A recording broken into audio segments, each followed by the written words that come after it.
नमस्कार, दिन भर की बड़ी खबरों में आपका स्वागत है। मैं हूं आंचल। आज इस बुलेटिन में बात होगी एनडीए में सीट बंटवारे पर छिड़े बवाल की, इंडिया गठबंधन की बड़ी बैठक की, देखेंगे कैसे शिवसेना विधायक ने ही चुनाव में धांधली की खोल दी पोल, राहुल गांधी की छात्रों से मुलाकात को, जानेंगे मोदी सरकार ने किस तरह लोकतंत्र को किया खोखला, और बुलेटिन के आखिर में देखेंगे पाकिस्तान और अफगानिस्तान में छिड़ी जंग को।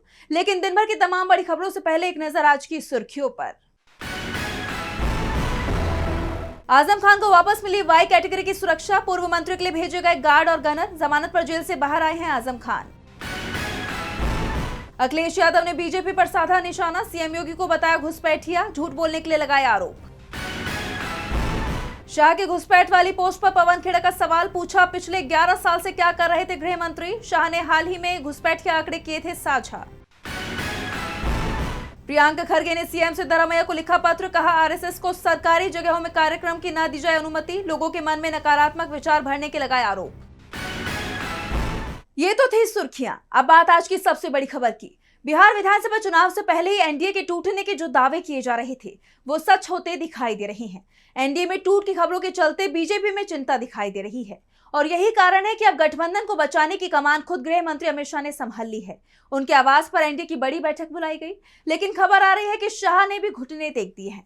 तो क्यों एनडीए में छिड़ा है घमासान, जानने के लिए देखिए रिपोर्ट। बिहार में एनडीए सीट बंटवारे का ऐलान कभी भी कर सकता है। सीट बंटवारे को लेकर एनडीए की बैठक में मुहर लग सकती है, लेकिन एलजेपीआर के चीफ चिराग पासवान, हम नेता जीतन राम मांझी और आरएलएम के चीफ उपेंद्र कुशवाहा ने पेच फंसा दिया है। झटके जेडीयू को भी लग रहे हैं। गोपालपुर सीट से जेडीयू विधायक गोपाल मंडल ने इस्तीफा दे दिया है, वो किसी भी समय आरजेडी में शामिल हो सकते हैं। जेडीयू के लिए राहत की बात बस इतनी है कि बीजेपी उन्हें ज्यादा सीटें देने को तैयार हो गई है, लेकिन नीतीश को साधने के चलते बीजेपी के दूसरे सहयोगी नाराज हो गए हैं और अब इन्हें मनाने की जिम्मेदारी खुद केंद्रीय गृह मंत्री अमित शाह ने संभाल ली है। उनके आवास पर बड़ी बैठक हुई है जिसमें एनडीए के सहयोगी शामिल हुए हैं। जिस फॉर्मूले पर चर्चा हो रही है उसमें बीजेपी और जेडीयू दोनों को ही समझौता करना पड़ रहा है। पहले खबर आ रही थी कि सहयोगी दलों को 38 सीटों के अंदर समेट दिया जाएगा और बची 205 सीटें बीजेपी और जेडीयू आपस में बांट लेंगे, लेकिन अब बीजेपी की तरफ से सहयोगी दलों को 40 सीटें छोड़ने की बात कही जा रही है और ये संख्या 42 तक भी पहुंच सकती है। बीजेपी और जेडीयू में सीटों की बराबरी का बंटवारा होगा, ये तो तय माना जा रहा है। सहयोगी दलों में चिराग पासवान की एलजेपीआर को 26 सीटों का ऑफर है, लेकिन चिराग 35 सीटों पर अभी भी अड़े हुए हैं। मांझी को 8 सीटें देने की तैयारी है, लेकिन मांझी भी 15 की डिमांड कर रहे हैं, जबकि उपेंद्र कुशवाहा को 6 सीटें दी जा रही हैं, पर कुशवाहा की डिमांड भी 15 सीटों की है और यही कारण है कि सीट बंटवारे पर एनडीए में सहमति नहीं बन पा रही है। मांझी ने साफ कह दिया है कि डिमांड नहीं मानी गई तो वो सभी सीटें छोड़ देंगे, तो कुशवाहा पूरे एनडीए के ही डूबने की बात कह रही हैं। यानी सीट बंटवारे पर बीजेपी के घुटने टेकने के बावजूद सहमति बनती नहीं दिख रही है और अगर बीजेपी 100 से कम सीटों पर चुनाव लड़ती है तो ये चुनाव से पहले ही उसकी सबसे बड़ी हार मानी जाएगी।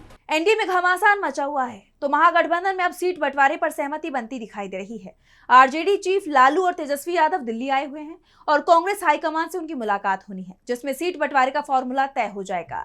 तो कब तक हो सकता है महागठबंधन में सीटों का बंटवारा, जानने के लिए देखिए रिपोर्ट। बिहार में चुनाव की तैयारियों के बीच एनडीए गठबंधन में तो सीट बंटवारे को लेकर रार छिड़ी हुई है, लेकिन महागठबंधन में तस्वीर साफ होती दिखाई दे रही है। विपक्षी पार्टियों की अपने नेताओं के साथ कई दौर की बैठकें हो चुकी हैं और अब आरजेडी प्रमुख लालू यादव, पार्टी नेता तेजस्वी यादव दिल्ली पहुंच चुके हैं, जहां उनकी मुलाकात कांग्रेस सांसद राहुल गांधी और कांग्रेस अध्यक्ष मल्लिकार्जुन खड़गे से होगी। कांग्रेस सांसद इमरान मसूद ने इसकी जानकारी दी। इमरान मसूद ने कहा कि सब कुछ हल हो जाएगा। राहुल गांधी और लालू यादव के संबंध बहुत अच्छे हैं, दोनों के बीच कभी कोई तनाव नहीं रहा, मुझे नहीं लगता कि कोई समस्या है। उन्होंने भरोसा जताया है कि इस बैठक में सीट बंटवारे पर फैसला हो जाएगा। हालांकि जब तेजस्वी से इस मुलाकात को लेकर सवाल किया गया तो उन्होंने साफ जवाब नहीं दिया। तेजस्वी ने लैंड फॉर जॉब केस में कोर्ट में उपस्थित होने की बात कही।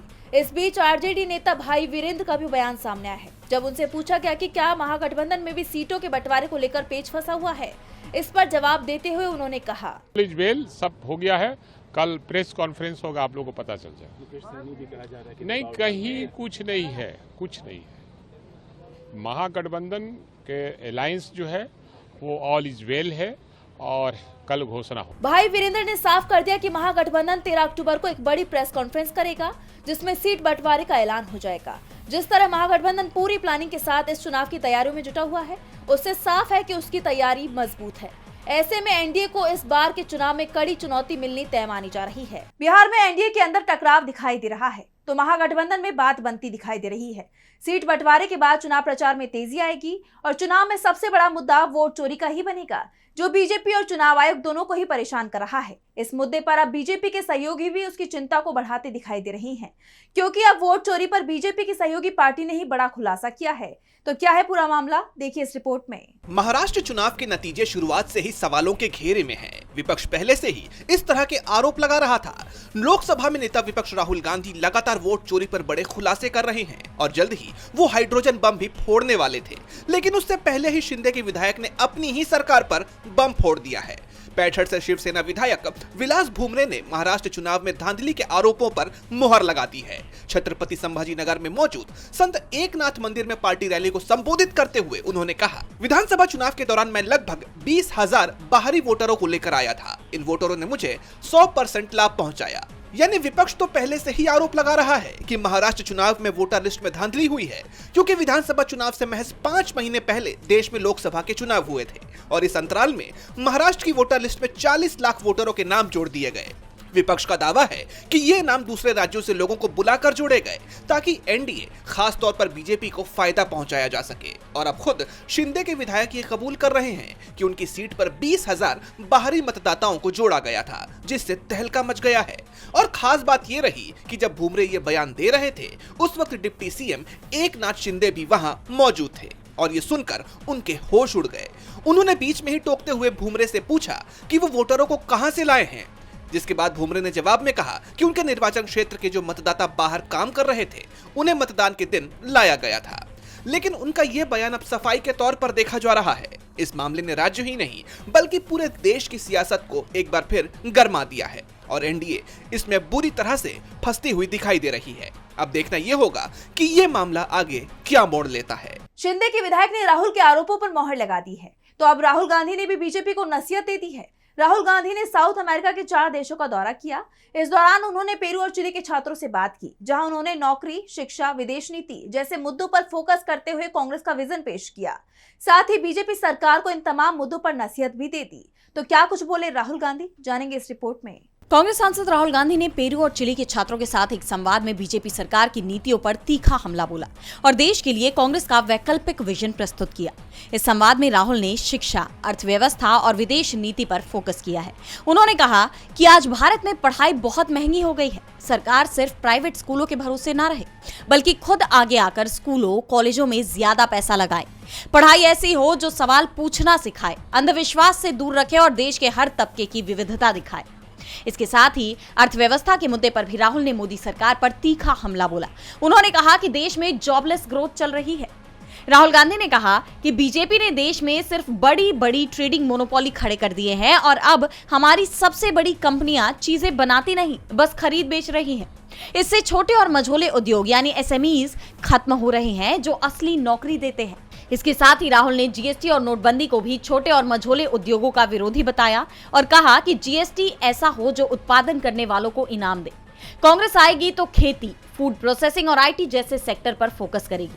वहीं विदेश नीति पर राहुल ने स्पष्ट किया कि चीन से डरने के बजाय हमें उससे आक्रामक तरीके से प्रतिस्पर्धा करनी होगी। उन्होंने माना कि देश में मैन्युफैक्चरिंग कम होने से नौकरी की दिक्कत आ रही है, इसलिए उन्होंने पेरू जैसे देशों के साथ मिलकर एक वैकल्पिक मैन्युफैक्चरिंग सिस्टम बनाने की बात कही।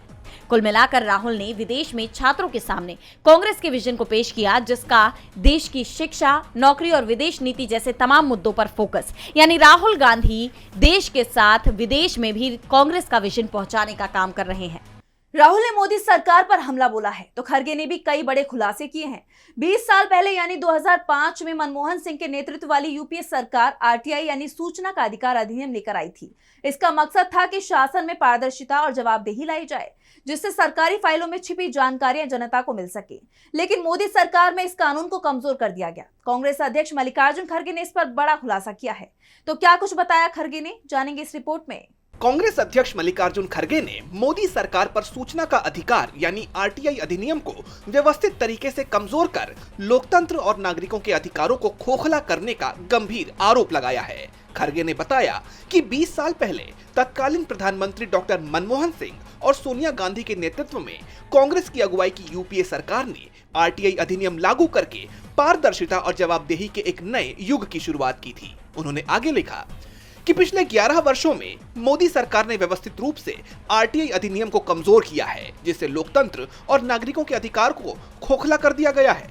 2019 में मोदी सरकार ने आरटीआई अधिनियम में कटौती की, सूचना आयुक्तों के कार्यकाल और वेतन पर नियंत्रण कर लिया, जिससे इन स्वतंत्र निगरानी संस्थाओं को सरकारी सेवक बना दिया गया। डिजिटल व्यक्तिगत डेटा संरक्षण अधिनियम 2023 ने आरटीआई की सार्वजनिक हित की धारा को खत्म कर दिया है। ये भ्रष्टाचार को छिपाने और जांच को रोकने के लिए निजता को एक हथियार के तौर पर इस्तेमाल कर रहा है। केंद्रीय सूचना आयोग मुख्य सूचना आयुक्त के बिना काम कर रहा है। 11 वर्षों में ये 7वीं बार है जब ये महत्वपूर्ण पद खाली छोड़ दिया गया है। वर्तमान में इसमें 8 पद खाली हैं, जिन्हें 15 महीने से अधिक समय से भरा नहीं गया है, जिससे अपील की प्रक्रिया ठप हो गई और हजारों लोगों को न्याय नहीं मिल पा रहा है। अब तक खतरनाक कोई डेटा उपलब्ध नहीं का सिद्धांत हावी है। सरकार जवाबदेही से बचने के लिए कोविड के दौरान गई जानों, एनएसएसओ 2017-18, एएसयूएससी 2016 से 2020, पीएम केयर्स और अन्य से संबंधित जानकारी को बेशर्मी से रोक रही है, जिससे तथ्यों को मिटाया जा रहा है। 2014 से 100 से ज्यादा आरटीआई कार्यकर्ताओं की जान ले ली गई, जिससे डर का माहौल पैदा हुआ है, जो सच बोलने वालों को दंडित करता है और असहमति को खत्म करता है। यानी एक तरह से आरटीआई लागू होने की 20वीं सालगिरह पर खड़गे ने मोदी सरकार की पोल खोलकर रख दी। अब सरकार की तरफ से इन आरोपों पर कोई जवाब आता है या नहीं, ये देखना होगा। खड़गे ने मोदी सरकार की पोल खोलकर रख दी है, तो सवाल सरकार पर सीजीआई पर हुए हमले के मामले में भी उठ रहे हैं। उनमें से एक सवाल है कि क्या सीजीआई गवई के दलित होने के कारण यह हमला उनको अपमानित करने के लिए किया गया था। अब इस सवाल पर सीजीआई गवई ने प्रतिक्रिया दी है, तो क्या कुछ कहा सीजीआई गवई ने, जानेंगे इस रिपोर्ट में। सीजीआई बीआर गवई ने 11 अक्टूबर को एक बार फिर से संविधान को लेकर बड़ी बात कही है। 11 अक्टूबर को हनोई में आयोजित 38वें लवासिया सम्मेलन में उन्होंने कहा कि एक छोटी जाति में जन्म लेना मेरे लिए कोई कमी या अभिशाप नहीं था, क्योंकि संविधान ने मुझे वो अधिकार, गरिमा और समान अवसर दिया जो हर नागरिक को मिलना चाहिए। यही संविधान हर उस नागरिक की ताकत है जो समाज में अपनी पहचान और हक के लिए संघर्ष कर रहा है। विविधता और समावेशन केवल किताबों की बातें नहीं है, बल्कि ये करोड़ों लोगों के जीवन की सच्चाई है, ऐसे लोगों की जिनकी पहचान और अस्तित्व पर समाज की पुरानी सोच आज भी सवाल उठाती है। जस्टिस गवई यही नहीं रुके, उन्होंने आगे कहा कि अगर संविधान ने हमें बराबरी का अधिकार दिया है तो समाज को भी ये समझना होगा कि हर व्यक्ति समान है, चाहे उसका धर्म, जाति या सामाजिक पृष्ठभूमि कुछ भी क्यों ना हो। अपने भाषण में सीजीआई गवई ने डॉक्टर भीमराव अंबेडकर का जिक्र करते हुए कहा कि अंबेडकर ने दिखाया कि कानून केवल व्यवस्था बनाए रखने का साधन नहीं होना चाहिए, बल्कि ये एक ऐसा माध्यम होना चाहिए जो समाज में बराबरी लाए और हर व्यक्ति को अपने अधिकारों के साथ खड़ा होने की ताकत दे। आज के समय में जब समाज में भेदभाव और असमानता की दीवारें अब भी मौजूद हैं, तब विविधता और समावेशन को केवल आदर्श नहीं बल्कि एक वास्तविकता बनाना जरूरी है। सीजीआई गवई का ये बयान उस वक्त आया है जब देश में सामाजिक समानता और अवसरों की बराबरी पर बहस लगातार चल रही है। उन्होंने साफ कहा कि अगर हम संविधान की भावना को सच में जीना चाहते हैं तो हमें न केवल कानून से बल्कि अपने व्यवहार और सोच में भी बदलाव लाना होगा। जैसा आप जानते हैं कि 6 अक्टूबर को एक मामले में सुनवाई के दौरान सीजीआई गवई पर जूता फेंकने की कोशिश की गई थी। इस हमले ने पूरे देश में चिंता का माहौल बना दिया है। दरअसल सीजीआई दलित समुदाय से आते हैं, इसलिए विपक्ष सवाल उठा रहा था कि उन्हें अपमानित करने के लिए यह हमला किया गया था। और बुलेटिन के आखिर में बात पाकिस्तान और अफगानिस्तान में छिड़ी जंग की। दक्षिण एशिया में एक बार फिर जंग का मोर्चा खुल गया है। इस बार भी जंग में पाकिस्तान तो शामिल है, लेकिन उसके खिलाफ मैदान में हिंदुस्तान की जगह अफगानिस्तान है। अफगानिस्तान में तालिबान को सालों तक पाकिस्तान ने ही संरक्षण दिया, मगर अब उसी तालिबान ने पाकिस्तान पर हमला कर दिया है और कई सैनिकों को बंधक भी बना लिया, जिसके बाद पाकिस्तान की तरफ से कंधार पर हमला कर दिया गया, जिससे ये जंग और ज्यादा तेज होती दिखाई दे रही है। पाकिस्तान और तालिबान में जंग छिड़ गई है। इसकी शुरुआत पाकिस्तान की तरफ से की गई जब उसने काबुल पर एयर स्ट्राइक की, लेकिन उसका ये कदम अब उस पर भारी पड़ गया। तालिबान ने जवाबी कार्रवाई में बीती रात पाकिस्तान की कई सैन्य चौकियों पर हमला किया। अफगानिस्तान के रक्षा मंत्री मौलवी मोहम्मद याकूब मुजाहिद ने दावा किया है कि रात भर सीमा पार चले अभियानों में अफगानिस्तान की सेना ने 58 पाकिस्तानी सैनिकों की जान ले ली। 30 से ज्यादा सैनिक जख्मी हुए हैं। अफगान बलों ने पाकिस्तानी सेना की 25 चौकियों पर भी कब्जा किया है। यही नहीं, तालिबान ने 7 पाकिस्तानी सैनिकों को बंधक भी बना लिया, जिसके बाद से पाकिस्तान की नींद उड़ी हुई है और अब उसने अफगानिस्तान के कंधार में ड्रोन बम बरसाने शुरू कर दिए। खबर आ रही है कि कंधार के स्पिन बोल्दक इलाके में पाकिस्तानी ड्रोन देखे गए। मीडिया रिपोर्ट्स के मुताबिक ये हमला तहरीक तालिबान पाकिस्तान के ठिकानों को निशाना बनाकर किया गया है। हालांकि अब तक इन हमलों की आधिकारिक पुष्टि नहीं की गई है। अफगान तालिबान सरकार की तरफ से भी इस घटना पर कोई बयान नहीं दिया गया है, लेकिन जिस तरह के हालात दोनों देशों में बनते दिखाई दे रहे हैं, उससे पूरे क्षेत्र में तनाव बढ़ गया है। अगर ये हमले इसी तरह जारी रहे तो ये जंग खतरनाक रूप ले सकती है। तो आज इस बुलेटिन में बस इतना ही। आप देखते रहिए डीबी लाइव। नमस्कार।